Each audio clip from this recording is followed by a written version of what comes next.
오늘부터 역대상을 읽습니다. 역대상, 역대하는 에스라가 기록한 것으로 추정합니다.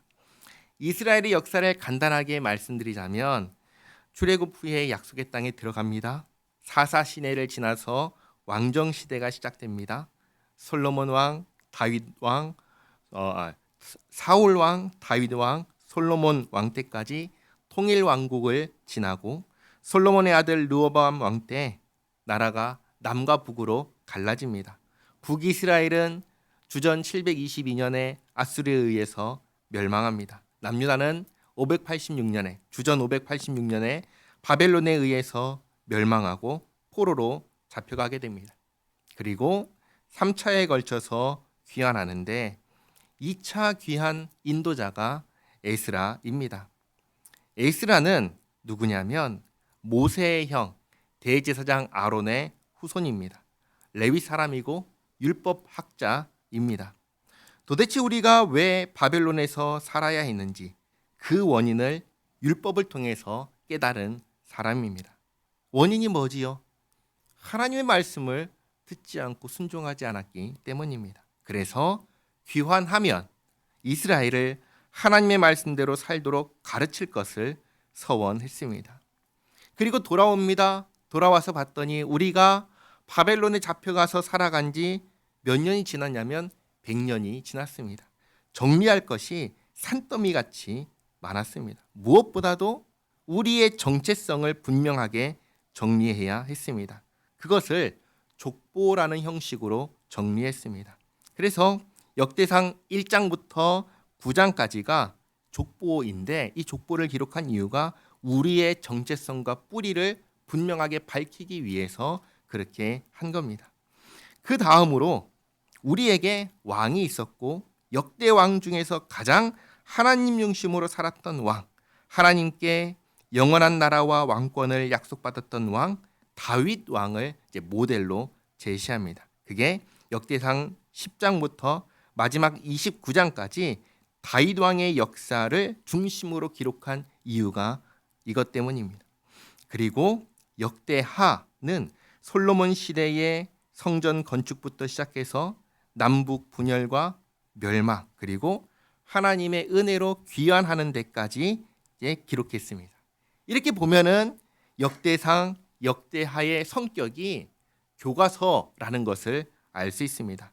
귀환한 백성들에게 우리 민족의 정체성과 뿌리와 사명을 가르치기 위한 교과서입니다. 역대상 1장부터 9장까지는 앞서 말씀드린 바와 같이 족보로 되어 있습니다.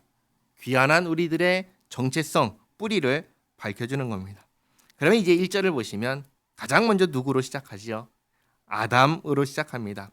이스라엘의 역사가 나아가 온 인류의 역사가 아담에서 시작했다라는 것을 분명하게 선언합니다. 그리고 4절을 보시면 노아와 그의 아들 셈, 함, 야벳을 이야기합니다. 그리고 5절부터 7절까지는 야벳의 자손입니다. 8절부터 16절까지는 함의 자손입니다. 그리고 17절부터 23절까지는 셈의 자손을 보여줍니다. 그리고 중간에 19절을 보시면 벨렉을 이야기하면서 이때의 땅이 나뉘었다라고 합니다. 그리고 23절까지 셈, 함, 야벳의 자손들을 이야기했습니다. 그리고 24절을 보면은 다시 셈으로 돌아와서 이야기하는데 이것은 우리의 뿌리가 이스라엘의 뿌리가 셈의 후손이라는 것을 다시 정리해서 밝혀주는 것입니다.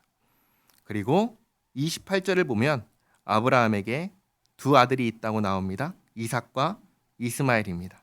그리고 29절부터 31절까지는 먼저 이스마엘의 족보를 보여주고 그 다음 32절부터 33절까지는 아브라함이 말년에 얻은 아내 그두라에게서 태어난 자손의 명단을 보여줍니다. 그리고 34절부터 이삭의 자손인데 이삭은 쌍둥이 아들을 낳았습니다. 에서와 야곱입니다. 근데 여기서부터 야곱을 이스라엘이라고 바꿔 부릅니다. 우리 민족의 이름으로 바꿔 부릅니다. 그리고 35절부터 42절까지 보시면 에서의 자손입니다. 그리고 43절부터 51절까지 보시면 에돔 지역을 다스리던 왕들입니다. 이 왕들의 명단을 쭉 보시면 에서와는 관계가 없다라는 것을 알 수 있습니다. 무슨 말이냐면 이들은 에서의 후손들이 이 에돔 지역을 차지하기 전에 이 지역을 다스리던 다른 민족의 왕들이라는 것입니다.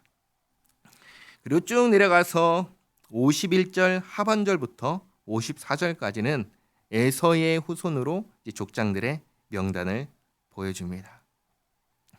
자, 여기까지 이제 다시 정리하겠습니다. 1장은 아담으로부터 시작해서 이삭의 아들 에서의 족보까지를 보여주었습니다. 이 족보는 정말로 중요합니다. 왜 중요하냐면 이제 잘 보시기 바랍니다. 이 족보 안에 허구의 인물이 들어가면 이 족보는 믿을 수 있는 족보일까요? 아니면 믿을 수 없는 족보가 될까요? 믿을 수 없는 족보가 되죠. 족보를 쭉 보는데 중간에 실존하지 않은 사람 이름이 딱 들어가 있어요. 그리고 그 이후의 사람들은 실제로는 이 땅에 살지 않았던 사람의 후손으로 나온다면 이 족보를 어떻게 믿을 수가 있겠습니까? 족보라는 것은 이 가문의 혈통을 증명하는 사실 자료이기 때문입니다. 성경이 사실이라면, 그래서 족보가 사실이라면 이 족보가 증명하는 대로 모든 인류는 어디에서 시작한 것이 됩니까? 아담에서 시작한 것이 되는 겁니다. 그러니까 이 족보를 통해서 우리가 알 수 있는 것이 성경이 뭐냐? 성경은 둘 중에 하나다. 진짜 아니면 가짜다라는 것이죠. 가짜라면 우리의 신앙은 정말로 헛된 것이 됩니다. 사도 바울이 얘기했죠.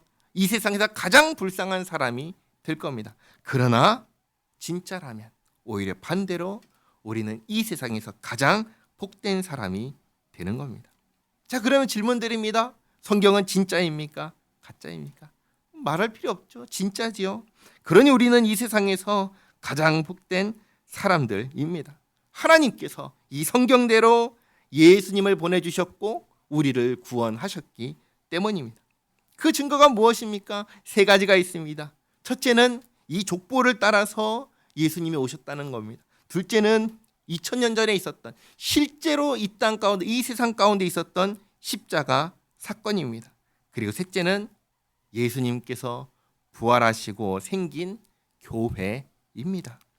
우리의 신앙은 결코 허구, 신화를 믿는 것이 아닙니다. 우리의 신앙은 사실을 바탕으로 믿는 것입니다. 하나님 말씀은 사실이고 이 말씀을 근거로 믿는 것이기에 우리는 이 세상에서 가장 복된 사람들입니다. 이것을 기억하시기 바랍니다. 기도하겠습니다. 하나님 감사합니다. 오늘 역대상 1장의 족보를 보았습니다. 인류가 아담에서 시작하였음을 족보를 통해서 다시금 분명하게 알게 하시니 감사합니다. 또 주님의 구원의 역사가, 그 약속이 아담에게서 시작해서 노아, 셈, 아브라함, 이삭에게로 이어져 왔다는 사실도 알게 하시니 감사합니다. 인류의 역사가 주님께서 이끄신 구원의 역사입니다. 저희를 이 역사에 포함시켜 주셔서 감사드립니다. 오늘 하루도 주님의 은혜를 기억하며 감사하며 주님의 자녀다운 삶을 살게 하옵소서. 예수님의 이름으로 기도하옵나이다. 아멘.